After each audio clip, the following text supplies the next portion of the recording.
Xalq artisti Aygün Kasımova Dreamfest Beynəlxalq Musiqi Festivalının bağlanış gecəsində möhtəşəm səhnə performansı ilə diqqət mərkəzində olub.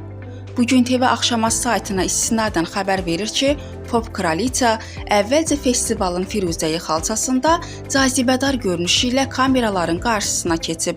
Müğənni dünya şöhrətli modelyer Rüfət İsmailin imzasını daşıyan qara, uzun və zərif libası ilə gecənin ən çox danışılan obrazlarından birinə çevrilib. Onun saç düzümü stilist Günəş Nur, makyajı isə Roma tərəfindən hazırlanıb.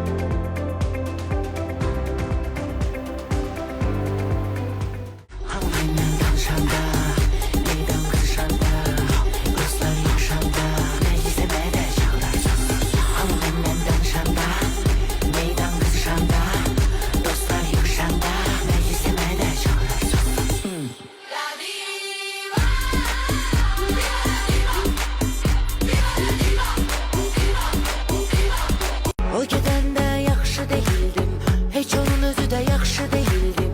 Getdiyimiz düz yolu əydim, onun adı neydi?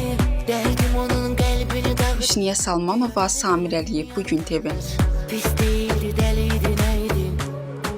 Onun adı neydi?